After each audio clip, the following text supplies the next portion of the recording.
I would like to describe a field in which little has been done, but in which an enormous amount can be done.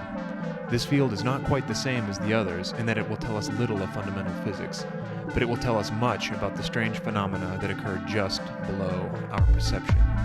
In contrast to the natural philosophers of the past, the scientists of this field delve into the recesses of nature and show how she works in her hiding places. Their quest is to understand and create the imperceptible. After all, there is plenty of room at the bottom. Hello and welcome to the Materialism Podcast, an exploration of the past, present, and future material science and engineering. My name is Andrew, and I'm joined, as always, by my co-host Taylor. And today, we have a really good episode. If you've ever worked out in industry, or you've made something really cool in the lab, you have a great idea. You found something that really works. And then you kind of wonder, other people must be doing this too, right? There must be other great ideas that are all around. Yet we don't always see these make it to market. Why is that? Oh, yeah, dude. That like hits home for me. We had our electrochromic ski goggles. You can check them out on our Instagram page. They change colors in response to a voltage. I thought that they were like the dream. But just because you can do it at the sort of prototyping scale doesn't mean it's necessarily even a good product or that it can be scaled. And today we've got a really cool example of some really cool tech, and it's in need of that push to get it across the finish line to turn it into a product that we all are using every day. We hear about innovations happening all the time, but you have to wonder, how come some of these don't make it to market? You'll see cool pop-sci articles talking about a new technology that somebody found, and yet 5 years on, that technology still isn't in our hands. What happens? How come some ideas don't actually make it to market? In this episode, we sit down to someone from Delta Faucets who has a great experience in research and development in the ceramics industry, where they show that just because you have a great idea and just because you make an exceptional material doesn't mean it's always going to make it out and make it into consumer products. And we are joined by Kurt Thomas from Delta Faucets. Kurt, would you like to introduce yourself and tell us a little bit about your background? Sure. My name's Kurt Thomas. I'm the Senior Director of Advanced Research and Development at Delta Faucet Company. I've been employed at Delta for a little over 30 years. I worked in a bunch of different areas. Of my background's in mechanical engineering, but I've kind of dabbled in electronics and materials and a bunch of other things over the years. So had an opportunity to work on a bunch of stuff. So cool. Now today, Kurt, we often have people on the show where they've got some awesome new product that they're selling. Today's a little different. Today, you're going to tell us about a technique that people could be using, but they're not yet. And so I'm excited to learn about this. It has to do with the idea of slip casting. Where do we even begin with slip casting? You want to give us just a basic primer on how slip casting works?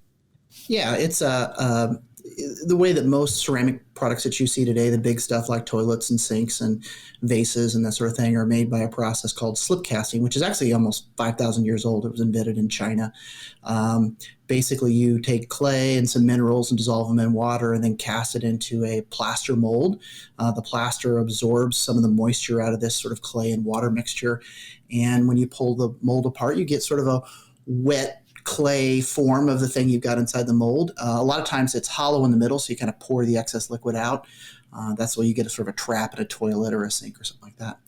And that process has pretty much been unchanged since 5 millennia ago. That's still the way that toilets and sinks are made today. There have been some slight improvements in materials and process and things like that, but the materials are still dug out of the ground just like they were 5,000 years ago. There are some plastic alternatives to plaster that have been developed, but they're pretty expensive and pretty niche focused on very high volume product. But for the most part, most of the ceramic parts you see today are made the same way with plaster molds. These molds last not particularly a huge amount of time. They last about 50 parts. So if you make the mold out of plaster, about 50 parts later, this starts filling up, getting clogged with the remains of the clay, and so you have to throw it away and then start all over again. So it's a inefficient process, and it also has a pretty high fallout rate. Best world class is 80%, which means 20% of the product you make ends up going in the landfill. Sometimes it's down around 15-20%. So that means that you make 8 or 9 parts and you make 10 parts and 8 or 9 a minute, but the trash. So and if you're making sinks and bathtubs and stuff, these are really big parts. You're wasting a lot of material.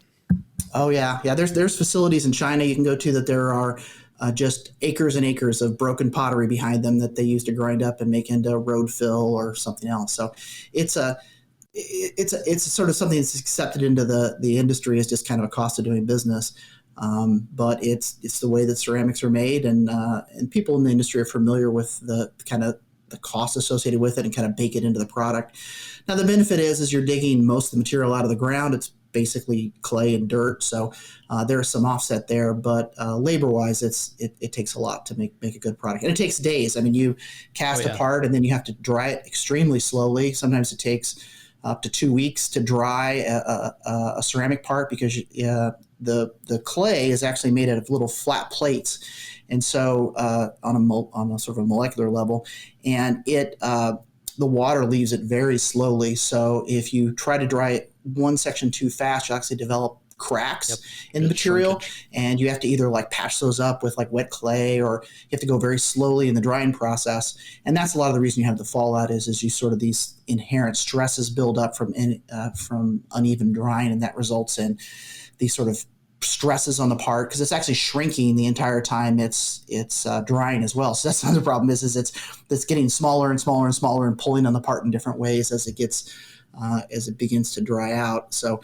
as you can imagine, 100-pound toilet trying to like kind of slowly shrink down to 80% of its size and not break when it's made out of wet clay. So and there's a lot of very smart people in the industry that do a lot of things to get the products we have today, but it's a tough process, and it's kind of unknown to a lot of people. I don't think if you're in the pottery industry, you don't really understand the struggles they go through to make the products that we just kind of take for granted. So that was a great introduction to slip casting. Andrew, why bother with slip casting? Why would we use this as a technique? Because clearly, if at sort of on the high end, you're expecting 80% success and you're throwing out so much, why is this such a useful technique? With ceramics, it's really hard to make complex geometries otherwise. It's all about that net shaping. You know, you can kind of machine things, but as soon as you have internal features and other things, it starts to get expensive. And ceramics are really hard, and it's very expensive to machine them. All of a sudden, your costs go way up. And, you know, the other thing, I've cast quite a few things. I've done a bit of slip casting, and it seems pretty easy, but once you actually try to do it, it's hard. It's way hard. It's more of an art than a science at times. There's definitely a lot of technique and just sort of know-how that goes into it that you just, unless you do it, you just wouldn't really understand. But you'd mentioned this comes out as a wet clay, but that's not the end of it, right? For those maybe who aren't familiar with slip casting, what's the next process look like? Well, you'll take it out of the mold. You'll form any sort of features you need to put in there. Like if you punch a hole, you'll use like a little metal round punch to sort of punch the hole out and make little cut off and trim edges and kind of round over corners. And then you'll start the drying process. I mentioned it takes a couple weeks to kind of get the part to a sort of a semi-hard state, and then you'll glaze it. So you'll use a glaze to cover up the outside of the product and kind of give that shiny appearance, is what we think of as being like a whiteware, a ceramic part, but that's actually just the sort of the paint on the outside of it. And it's made out of the same materials that you use for the cast body. It's clays and minerals and a variety of different colorants and things like that. One of the big things that it happens in a lot of casting is the clay is brown when you take it out of the ground. And so if you don't want your product to be brown, you have to actually put an opacifier in the glaze, because the glaze, when it melts, it actually turns into a glass. And so you have to put opacifiers in there. They can be zirconium oxide or titanium oxide, and they'll basically occlude light from passing through. But there's a price to pay for that too, because the surface of that is actually kind of rough. They don't melt all the way, and that's why they're opaque. And so you end up with a microscopically rough surface, which, if for cleaning, can leave behind deposits from like rubbing things on there, as you can imagine from things that go down toilets and things like that. You run a really smooth surface. So, so that's another kind of thing that you have to work through, and how much, and you have to put quite a bit on there to kind of, because it's partially transparent. So you want to have enough thickness so you can actually not see the material underneath. So there's a whole science behind glaze making as well, and trying to get them to fit. There's a thing called fit, where basically the glaze, as it's cooling, as a part cools, you want the glaze to actually shrink a little less than the body, so the glaze ends up in net compression, sort of like tempered glass. And so that gives you a lot of strength in that glass glaze. If you have it under tension, you get cracks, which, if you've ever seen a cheap coffee mug, you see those little marks all over it from the coffee. And that's called crazing. And that comes from a poor fit between the glaze and the body. So that's a whole nother development thing you have to do in the world of pottery. So. Our listeners are never going to look at their toilets the same after this. Oh my gosh. I remember seeing a picture of one of these assembly lines and seeing that these things sit drying out under very careful humidity and temperature for 30 days, right? And having done some slip casting myself, my first job was at Ceramic, where I made just little tiny bars. I could sympathize with how hard that process was because I was making bars like the size of a pencil, really small things, and even they would break all the time. So big, complex shapes. I can't even imagine what a mess that must be. And so here you are at Delta Faucet Company. Now, you're a big company. That said, you're taking on a 5,000-year-old process, and you're going to claim to have an idea that might make this better. It's a pretty bold research assumption. Tell us about it. Well, yeah, it kind of starts with we've gotten into the toilet business, and we're still in the toilet business. We're sourcing toilets from vendors, but we put our quality into the product even if we're buying it from somebody. So we had hired a ceramics engineer, a guy named Paul Bridget, and he had been around for a long time. Actually, was born in the town called Stoke-on-Trent, which is really where the English pottery industry started at. A great guy. And we hired him to kind of help us to guide us through this process of making toilets. And Paul had been around the ceramics industry for a long time. And he had some thoughts about how do we make this better? Like over the years, kind of mulling around about what's a different way to do this? There's got to be a way to get out of this 5,000-year-old dilemma. And so he had some exposure to a material called colloidal silica, which has been around since in industry since the 40s and 50s. It is basically silica. They started with sodium silicate, and then they remove the sodium out of it through filtration and sort of osmotically, and you basically end up with sand suspended in water. So you have silica suspended in a water solution, and they're held apart by the pH. So the charge of the state of the little nanoparticles of silica holds them in suspension. So you end up with a liquid that looks like water, but it's actually 40% sand. And it's kind of a cool product. They use it for a lot of things like making glossy magazine covers. That's actually the gloss in magazine is colloidal silica. It's used, if you ever had those little bags you get in your sneakers with the little balls in, that's gelled silica. So it's used in a lot of different things. One of the key areas is in investment casting. They use it to sort of make the shells. If you've ever seen high-end investment casting, that's actually how they bind the shell together to make the investments. And it's because it's very stable, very strong material versus a clay type thing where it'd be difficult to kind of keep it together. So he thought, well, what if I could replace the clay with the colloidal silica? And then that way I could basically make, instead of having to use the clay, which the clay really is just a kind of a glue to hold the minerals together through the firing process. Because once you fire a pottery piece, it chemically changes into something else. It's not clay anymore. It's actually a porcelain material. So what if I could find another glue instead of having to make my glue all this component of this, the makeup of this, the material? What if I could shift to something else? And so he kind of had this idea kicking around in his mind, and he and I started talking together about different ways of making it. I had been to a toilet factory at that point, so I was kind of like you guys. I was blown away by the waste and the process and the complexity. So we thought, well, let's see if we can do it. So we bought some materials, and I actually made the first batch in a little paper cup, and it worked. So when you talk about colloidal silica, to convert it from a liquid to a solid, you actually do a process of destabilization. So you destabilize the charge state of the colloidal silica, and actually they form a gel network that kind of holds everything together. And you can do this in one of three ways. You can either dry it, which is how they do in the investment cast industry, basically remove the moisture and the sort of self-destabilizes. You can chemically destabilize it with a salt, changing the pH, or we can do what we did, which is actually freeze it. So if you freeze the water inside, it destabilizes the colloidal silica and forms a gel. And then when you unfreeze it, the gel network remains. You still have a solid with water. You can dry it out, and then you basically end up with a rock hard remainder of the form. So I actually made a little paper cup piece and fired it in a kiln downstairs. which apparently it should have exploded and it didn't. It was just, instead it came out in one piece. Paul was shocked. He was like, I can't believe you did that, and didn't explode. And I was like, oh, that seemed to work. So it's kind of those things, you don't know what you don't know. So he and I said, well, let's give this a shot. So we, fortunately, Delta's a big company, so we were able to find a little bit of money and a little bit of help and a little bit of space, and started sort of a skunkworks program to see if we could figure out a way to make this actually work.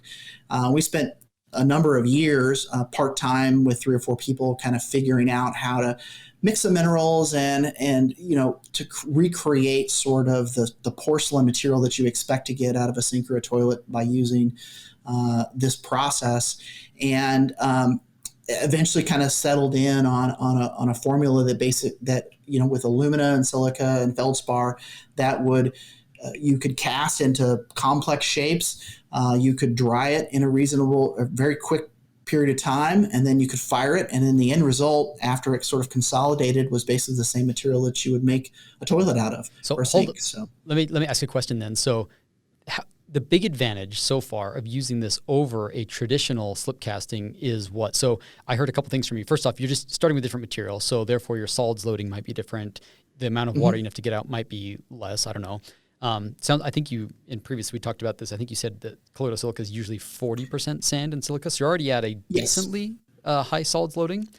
But the other innovation might be actually the fact that there's different mechanisms to form the gel, and once you form the gel, you'll be able to extract the water faster. Is that the advantage, or absolutely? Yeah, there's a couple different advantages. So one of them is the speed of the casting. So you can freeze the part very quickly. So instead of basically waiting for the water to migrate out of the clay, which can take hours and hours, this is done in just a few minutes. So we freeze it very quickly, and then we can take it out of the mold. It comes out of the mold rock hard, so it's stable, very strength. Thin cross sections, very strong.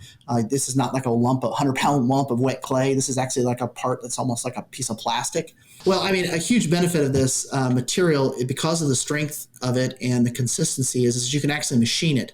So usually after you're done drying a toilet or a sink, you can sand a little bit on the outside of it, but you're basically, if you start drilling holes in it or anything like that, you're going to crack it and break it. This material, because of the strength of the silica gel, you can actually cut it with diamond tooling. So we were taking these sinks and drilling drain holes in them and machining corners off and cutting in. We cut lettering into one of them one time with the CNC machine. And last thing, which is really the cool part, is it dries really fast. Once you create this gel network, there's all of these tiny pathways for water to escape from inside of the casting. So you can dry at incredibly high rates. Now it took a little bit to learn the technique. It's not a slam dunk. It was easy on those little small parts you're talking about. As you kind of scaled it up, it got more difficult. But once we kind of figured out some techniques, it really kind of changed the game. We were able to dry things in just a matter of, 100-pound sink we were able to dry in like an hour, which is just kind of unheard of in the industry. And so it just, it was just a huge shift in the way you think about making these products. I was going to say that makes a lot of sense, just opening up those different networks as opposed to having to diffuse water through all these really complicated channels. Takes forever. Yeah, and it makes a lot of sense. So do you get less shrinkage as well? Just because you're actually, freezing it there. That's the really kind of cool part is when you think about traditional ceramics, the shrinking occurs right from the moment you stop casting. As you begin to evaporate the water, the clay particles sort of slide by each other and consolidate, and you're shrinking all the way through to the firing process. When after we dry its net shape, it's exactly the same size as it was when you cast it. So you don't have to worry about differential shrinkage from different wall section thicknesses. It comes out net shape exactly the same size as you cast it. Now, when you fire it, based upon the plasticizers in there, but based on the amount of water that's in there, you will vitrify it. So you want to remove the spaces in there so it becomes a solid article versus sort of a porous article. So that part of it, yes, there's a consolidation, but that all occurs in the kiln and actually is really kind of cool. It actually occurs really late stage in the firing process versus in the traditional firing process of pottery, you're kind of removing the developed water, clay actually has water chemically bound to it. So you have to remove that water in addition to the water you put in to make the slip. But we don't have that. So you basically get to the very end of the firing process and you sort of consolidate all at once into this solid shape. And it's very controllable and much more narrow in the temperature range, so you can control when it's occurring, and allows you to really get a really consistently vitrified product compared to a traditional ceramic item. So as I'm hearing this, I'm hearing like two competing effects. On one hand, the gel structure is awesome. It sort of preserves that so you don't get the shrinkage, but then you have to deal with that shrinkage later on. But on the other hand, if it's forming this gel structure that's giving it the strength, maybe you can get away with using less plasticizers. So can you talk about like the trade-off between porosity of your final product, since you're not having to burn out maybe as much? What does your final product look like in that trade-off? Yeah. I think there's a couple things going on there. One is that we're dealing with a extremely clean material. So your organic burn off, which there's a lot of times a certain component of organic compounds that have to be removed. We're dealing with almost a pure mineral material, so we don't have to worry about any of that excess kind of contaminants entering into the clay. We get a very clean material, and it fires much more consistently. In addition to that, we are able to, we can make a very the material ends up being very white. So traditional clays are brown colored, a lot of iron and other contaminants in them. We end up with a material that's basically a completely white material after firing. So we can use a clear glaze as opposed to a white glaze, which just completely changes the game as far as durability goes. And also you can use an extremely thin glaze. You would think in your mind to say, well, thicker glaze would be better, but actually the thinner you make the glaze, the stronger it is. And so we can go with an extremely thin coating, and that allows it to be really tight against the surface and make an extremely durable glaze on the outside of the ceramic item. Okay, so to put this in the historical timeline, you had this idea, you tested it out on some really small scale things, you tried it out on some stuff. Your company was awesome to invest in this R&D and let you try it out, and it's looking promising. Tell us what happens next. Like, why are we using this today? What happened next? Sure. Well, as anyone who's ever worked in a corporate environment, it's a complicated process. We have a lot of things that you have to be you're responsible for. There's a lot of masters that have to be answered for. So we're the goal of the process was to eventually make a cost competitive product. And so we entered into the process of kind of investing into a scaled manufacturing facility. But I think, we're not a 3M or a Corning Glass. I mean, we're a smaller corporation as far as an R&D perspective. So it's difficult to kind of understand the scaling of processes. This is not something we usually do. So we got a little bit ahead of ourselves and probably went a little bit too fast into the scaling process and started to run into some issues. A lot of it was just kind of a naivete, a little bit of, we had a lot of success early on with some smaller products. And then as we brought up the scale, we thought, well, it should be a linear relationship. And it was not a linear relationship at all. We ran into some real roadblocks. And, as we got closer to the end, a lot of things change over a period of years in a corporate structure. Priorities shift, customers change, goals shift. And so it kind of became sort of a thing that was not really kind of one of our core competencies that we really wanted to pursue. So due to sort of the timeline and the budget we were spending, we kind of got to the point that we're like, we've kind of gone as far as this as we can, and we're going to stop. And a lot of that was, we had made a couple errors in some of the judgment of how we were doing the process, and probably overinvested in some equipment. We were going to have to backtrack, buy a whole new set of capital equipment. That was going to be expensive. It was going to take a lot of time, which a lot of times time is more important than money. So we kind of decided, we're gonna stop here. Let somebody else take another go at it. And to credit Delta, I think is a really forward-thinking organization. We actually took the time. Paul actually spent the last 6 months after we shut the project down, just sort of documenting everything, kind of like pulling together test reports and, cataloging pictures and getting data lined up. So we kind of had this thing sort of put together in a package that we feel like we could help educate somebody else to carry it on to the next stage. And so we're kind of out here looking for somebody to kind of pick up the baton. I mean, we've got some IP wrapped around it. We've got a lot of technology development, and we're kind of hoping maybe we can find a partner to kind of go to the next step and take it into production, whatever that form may be. So Cool.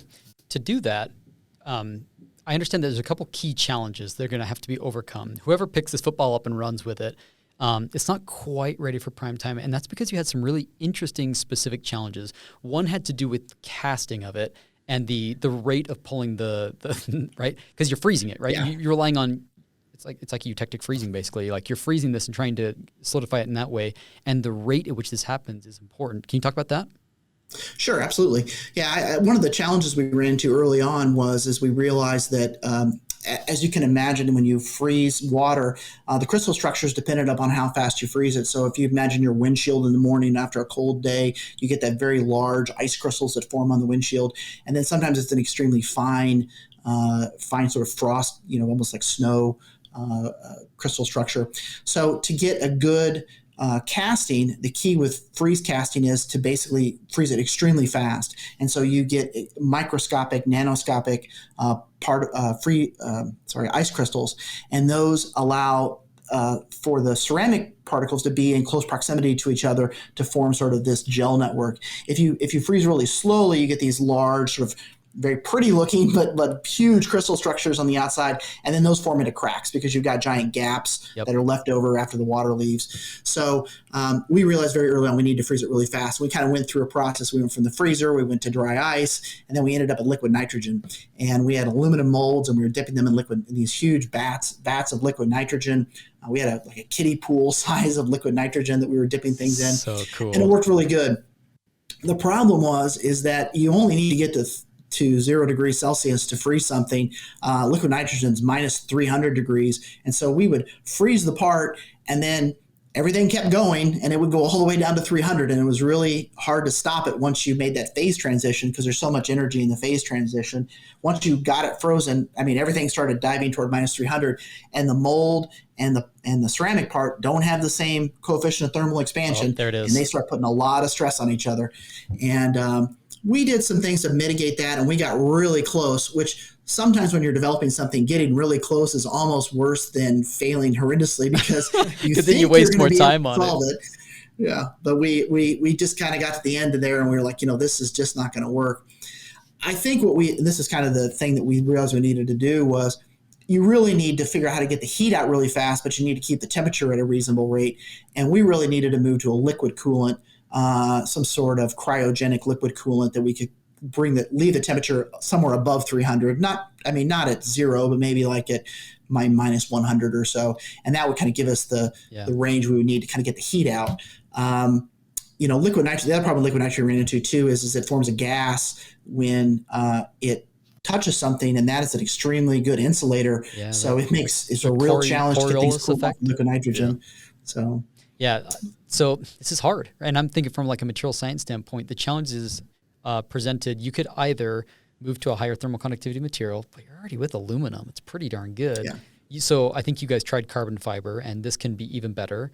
You could try thinner materials, right, to pull that heat out faster. You can increase your flux by making it thinner, but there's some constraints on how thin you can make things. And then you have this Coriolis effect, which basically produces an interference, right? An interface resistance to your thermal transfer. These are hard things to overcome. Yeah, maybe you could do freeze drying, but the scale of a toilet's pretty tough. I can see why, you could make small samples really easily and probably very, very great looking samples, really high quality, but then scaling up all of a sudden, you're, conflicting and you're battling heat transfer. That's a good question. Did you guys try freeze drying? That's pretty common in ceramic casting. Yeah, we actually, we tried some different options of trying to to dry out the material. The problem you run into is it's the time and thickness, as you're kind of destabilizing and drying the material, it sort of changes a little, changes from the wet material, which is a lot of the problem that the investment caster industry runs into of trying to make this. That's why they have to do the shells in like dozens and dozens of layers, because if you leave too much liquid in the middle, it starts to harden at a different rate and shrink slightly, and that kind of pulls on the dried part. Once the material gels and dries out, it's rock hard, so it has very little flexibility. So if you kind of dry at a different rate, it's difficult to kind of maintain sort of the structure. So another challenge is also you've got colloidal silica, which is just tiny silica particles, and you've got your surface, right? if this has any cracks or flaws, now you're getting these tiny little particles in there. And I know how much effort we go through with regular die casting of ceramics to clean the dies, because if that particles are left behind and they scratch the surface, it's a feedback loop. It gets worse and worse. Oh, absolutely. It destroys it even worse. Was, and so maintaining your dies has got to be a nightmare with this stuff. Yeah, it was one of the real challenges we ran into with aluminum dies, because the colloidal silica would bond with the metallic surface and actually kind of begin to erode it away and pull it away. It's a nanoparticle, so it would get into any sort of small space. We started off doing Teflon coatings, which actually worked pretty well, but with the shallow draft we were trying to do, we were getting some wear with that coating. Actually we shifted to carbon fiber, and then we even tried fiberglass. The organic material actually doesn't really have an affinity for colloidal silica, so it's actually a much better surface. So we think, some combinations of mold release and probably going to some sort of fiberglass or carbon fiber construction would allow us to, probably have kind of gotten over the hump. But I think with the cooling, we really had to take another take at how we were going about cooling the mold to get the frozen part out of it. And there are some other options with spraying and some other spraying of liquid nitrogen, which we attempted, and there's probably maybe a path that direction too. But it's just sort of, you get sort of stuck in a rut of the way you're doing things, and it's kind of difficult sometimes to kind of back yourself all the way out after you've kind of made a commitment of equipment and money and things like that. So what's the message to our listeners? We have a big audience of bright people, and they might be hearing this thinking like, God, that is a good approach. That does fix a lot of the challenges of traditional slip casting. If they have an idea, which I'm guessing some of our listeners might, what do they do? You guys still, I imagine, own the IP. Yeah, we're still interested in partnering. You can feel free to email me. I guess I give my email address. It's kjt@deltafaucet.com. Feel free to email me. I mean, obviously, we'll get the lawyers involved for sure. But we're open to kind of ideas and other things people may have about ways that they could utilize this. And we've talked to some people in the industry, and they've had some thoughts on body armor and other things. There's other ways that this process could possibly be utilized in things beyond what we traditionally think of as ceramic components. And maybe just to, push that excitement a little bit further, did this die in the prototyping stage, or did you actually make a full sink or a toilet out of this? Yeah, we actually made some sinks using it. Really great sinks. I mean, the cracking problem was we almost solved it. So we actually did get some product through that was pristine, and they're incredible. I mean, they use a clear glaze, and so it's extremely easy to clean. Doesn't stain, doesn't mark with silverware, which is a real problem with white. Their kitchen sinks with white sinks, and it's really strong. I have a video, you can drop a Lodge 8-inch cast iron skillet in the bottom of the sink from 6 feet in the air, and you will break the skillet. So I actually have a video of that. That's wild. So these must be pretty tough then. Yeah, I mean, we've taken out when you're making traditional ceramics are extremely strong material, but the defects are where you run into problems. And so when you're casting a traditional ceramic part, there's actually thousands of tiny little cracks all through the inside of it that are getting covered up with the material on the surface. You don't see them, but they're there, and they form a weakness that can result in a brittle fracture. We're basically making a homogeneous part with almost virtually no stress cracks in it. So it's very, it's very strong. It distributes stress really well, and you get to take a full advantage of the material properties of aluminosilicate ceramics. So interesting challenge. So you're trading off these small scale flaws for larger macroscopic challenges from the casting process itself. Yeah. God, somebody ought to innovate here. Yeah, I just wanted to kind of bring up, I think we've talked a lot about there's potential. It's kind of, for me personally, getting into this industry has been really exciting. I think there's a lot of sort of black art. I know as you guys have done slip casting, you talk to people in the industry, there's a lot of, sort of like back of the envelope. Oh, yeah. I don't know why I do it. I just do it type thing. Magic hands, they call them, right? Yeah. Don't do. So, but there's actually a lot of science there too. And I think people kind of, as you get into the material science, looking at ceramics, there's a lot of really interesting and in-depth science behind what's made, and there's a lot of ingenuity and a lot of learning that you can pick up. So I've really enjoyed the learning process of finding about a new material that I had not been familiar with, and kind of getting to experiment a little bit, kind of find my way out into the open where somebody hasn't been before. So exploring is kind of cool. So I enjoyed that part of it a lot. Very cool.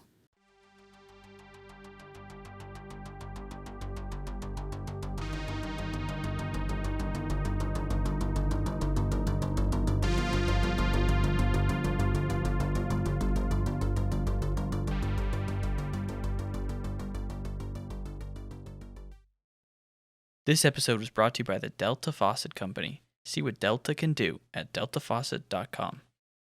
The Materialism podcast is sponsored by Materials Today. You can visit materialstoday.com to stay up to date on the latest happenings in the materials science field and read some of their fantastic articles that they've published.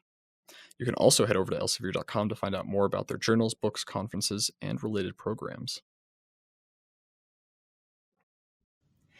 Thank you for listening to this episode of the Materialism Podcast. If you've got any questions or feedback, send us an email. Reach out to us. We're easy to get a hold of. You can find us at materialism.podcast@gmail.com, or we're actually much more engaged on Instagram and Twitter. So our Instagram handle is @materialism.podcast, and you can connect with us there. We also post lots of fun pictures and additional stuff about the show, some behind the scenes things. So check us out there. It would really, really help us if you would leave us a 5-star review on iTunes, Spotify, Google Play, wherever you listen to your podcast. Leave us a positive review, and it will help us expose the show to new people. That would be really great. Finally, we want to give a big shout out to Alphabot and Kolobyte. They're the ones who make the really cool music that we use in this podcast. So thanks to them. We think they make good stuff, and we think that you should support them. You can find their stuff on Spotify and YouTube. So with that, we will see you guys next time. The inventors of fire, electricity, magnetism, iron, lead, glass, silk, cotton, the makers of tools, the captors of lightning, the architect, the engineer, the musician, are all beneficiaries of the materials of this world and are bound only by their imaginations in manipulating those materials.